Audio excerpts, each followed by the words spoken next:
오늘 우리가 보고 있는 말씀은 사도행전 13장 말씀입니다. 사도행전 1장 8절 말씀을 기억하시죠, 그죠? 성령이 오직 너에게 임하면 예루살렘과 온 유대와 사마리아와 땅끝까지 이르러 내 복음의 증인이 되리라 라고 말씀을 하셨습니다.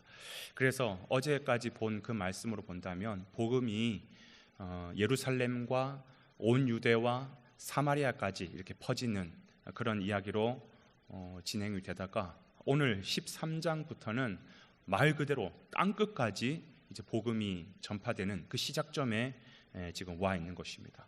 그래서 오늘 우리가 보는 13장, 내일 보게 될 14장의 말씀을 이제 사도 바울의 1차 전도 여행이라고 표현을 하죠. 1차 전도 여행의 중심 지역은 갈라디아 지역입니다. 갈라디아 지역. 이제 본격적으로 이방인을 향하여 땅끝까지 복음이 시작이 되는 겁니다. 오늘 이 본문이 중요한 이유가 뭐냐 하면 오늘날 관점으로 본다면 일반적인 선교적 관점으로 볼 수 있겠지만 그러나 당시의 관점으로 본다면 이거는 굉장히 파격적인 일이에요. 왜냐하면 유대인들은 하나님께서 우리 백성들만 선택하여서 구원하셨다라고 하는 선민사상에 젖어 있었거든요. 어떻게 감히 이방 사람들이 예수를 믿고 이방 사람들이 구원을 얻는단 말인가? 상상할 수도 없고 이해할 수도 없고 용납할 수도 없는 이야기예요. 그러나 하나님의 이 구원에 관한 큰 그림은 어떤 그림이냐면 유대인들을 시작으로 해서 유대인들을 도구 삼아서 온 인류를 구원하시고자 하는 이게 하나님의 구원의 큰 그림이신 것이죠. 특별히 오늘 우리가 살펴볼 것은 이러한 선교, 땅끝까지 복음을 전하는 이 선교의 전초 기지로 하나님은 어떤 교회를 사용하셨느냐라는 것을 우리가 좀 보기를 원해요. 바로 안디옥 교회입니다. 안디옥 교회. 이방 땅에 최초로 세워진 이방 교회라는 것입니다. 그러면 이 안디옥 교회는 어떻게 세워졌느냐? 여러분, 최초로 세워진 교회는 예루살렘 교회죠, 그죠? 예수님이 승천하시고 성령이 임하면서 그때부터 시작된 교회가 예루살렘 교회인데, 그 예루살렘 교회가 결국은 핍박을 받게 되죠. 핍박을 받아 흩어지면서 세워진 교회가 안디옥 교회라는 것이죠. 사실 핍박이라고 하는 것이 우리 입장에서는 엄청난 고난이고 고통이지만, 그러나 하나님의 관점에서는 이걸 통해서도 하나님의 일을 하신다라는 것이에요. 그렇기 때문에 여러분, 우리가 고난을 두려워할 필요가 없습니다.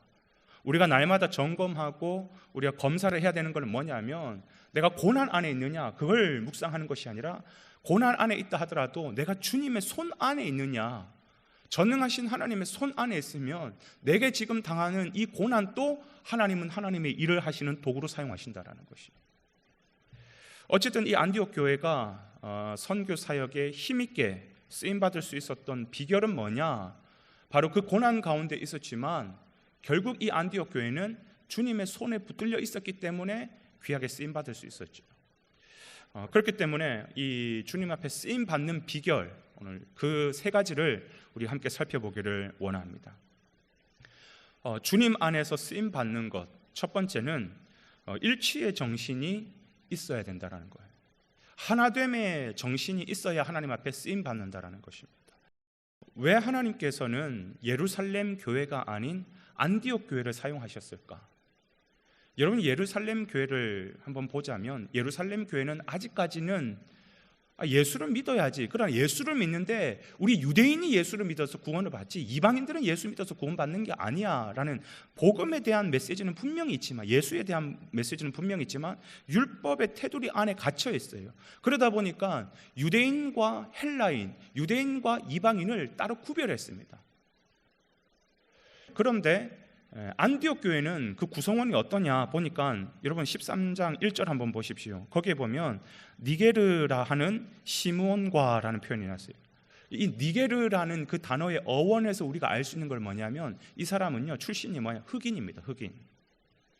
그리고 보면 구레네 사람 루기오와라고 하는데 이 구레네 사람은 구레네 자체가 벌써 이방입니다. 이방 사람이라는 것이에요. 그리고 또 독특한 표현이 나오죠. 분봉한 헤롯의 젖동생 마나엔이라는 표현이 나와요. 이 마나엔은 어떤 사람이냐? 왕족 출신이라는 것입니다.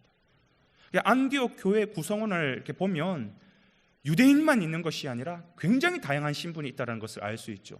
모든 다양한 사람들이 주님 안에서 하나가 되어 있는 이 교회가 지금 안디옥 교회라는 것입니다. 여러분, 세계 선교라고 하는 하나님의 위대한 사역은 가장 먼저 주님 안에서 하나 된 자들이 사명을 감당할 수 있는 것입니다. 그래서 하나님은 어떤 사람을 제일 먼저 선교 사역에 세우시느냐? 하나됨을 믿음으로 고백할 수 있는 사람. 이렇게 하나됨을 이루는 자가 진짜 믿음을 가진 자고, 그런 사람을 하나님께서 사용하신다라는 것이죠. 그런가 하면 하나님은 어떤 사람을 당신의 사명을 위해서 사용하시느냐? 철저하게 기도하는 사람을 하나님께서 사용하신다는 겁니다. 2절 말씀에 보면 이들이 금식을 했다라고 표현하고 있어요. 여러분, 음식은 우리의 육신의 힘을 북돋워 주는 것입니다. 우리의 육신의 영양분을 공급하는 것이 그게 음식이에요. 그걸 내가 금한다, 금식한다라는 것은 뭐냐면 내 육신의 힘을 빼겠다라는 것입니다. 그러면서 동시에 사람은 빵으로만 사는 것이 아니라 하나님 주시는 음성, 하나님 주시는 말씀, 그 영의 양식으로도 살 수 있다는 것을 하나님 앞에 보여주는 것이 그게 금식기도라는 거예요. 그렇습니다. 지금 이들은 다름 아닌 하나님 앞에 육신의 힘을 빼고 온전히 영적으로 살아나서, 그랬더니 어떤 일이 일어나요? 성령의 뜻을 알려주잖아요. 하나님의 뜻을 깨닫게 되잖아요. 그 뜻을 깨달으니까 그들이 뭘 하게 되느냐? 사명을 감당하게 되는 것이 사명을. 그렇기 때문에 여러분, 선교는 육신의 힘으로 감당하는 게 아닙니다. 돈 많다고 선교 감당하는 건 아닙니다. 교회 숫자가 많고 교회 사이즈가 크다고 선교를 잘하는 것도 아닙니다. 온전히 기도함으로 성령의 뜻을 깨달아 성령이 말씀하시는 대로 사명을 감당해야지 그때 온전한 선교와 전도의 삶을 살아갈 수가 있는 것이죠. 온전히 기도함으로써 하나님의 음성을 듣고 행할 때 하나님은 그 사람을 통하여서 당신의 사명을 감당하게 하신다는 것입니다.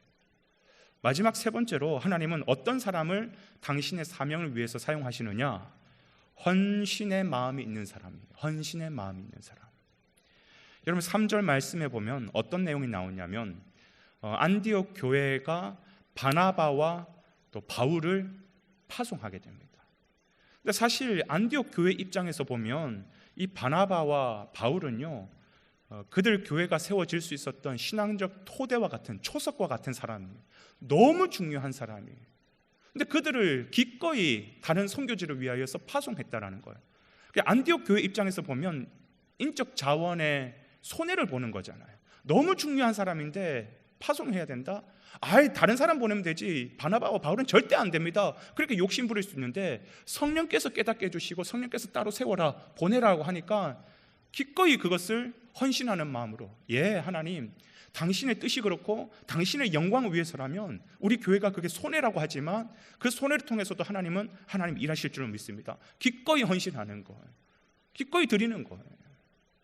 이런 헌신의 마음이 있는 사람, 자기의 유익만 취하는 것이 아니라, 자기 것만 챙기는 것이 아니라 저 죽어가는 형제들을 위해서 때로는 내 시간이 필요하다면 헌신할 수 있고, 내 물질이 필요하다면 헌신할 수 있고, 인적 자원이 필요하다면 헌신할 수 있는 그런 마음, 그런 교회, 이런 사람을 선교와 전도의 사명 감당하는 사람으로 세우는 것이죠. 하나님 손에 붙들린 자는 고난 속에 있다 할지라도 그 고난을 통해서 하나님의 역사를 이루실 것입니다. 안디옥 교회가 그런 교회였어요. 핍박을 받아 흩어졌지만 그 흩어진 가운데서도 하나님 손 안에 있으니까 그들은 하나님의 위대한 사명을 감당하는 그런 교회가 되는 것입니다. 하나님 손 안에 붙들려서 쓰임받는 사람은 어떤 사람이냐?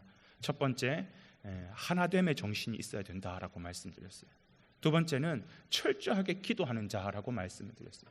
세 번째는 뭐냐면 자기의 유익만 추구하는 것이 아니라 기꺼이 헌신할 수 있는, 하나님의 영광과 하나님의 뜻에 헌신할 수 있는 사람이 하나님의 손에 붙들린 자고, 그러한 자는 고난 가운데 있다 할지라도, 핍박 가운데 있다 할지라도 그것을 전화위복시키셔서 더 선하게, 더 아름답게 우리의 삶에 은혜를 베푸실 하나님을 경험하게 될 줄로 믿습니다. 그러한 귀한 삶이 오늘 저와 여러분의 삶이 되기를 주님의 이름으로 축복드립니다.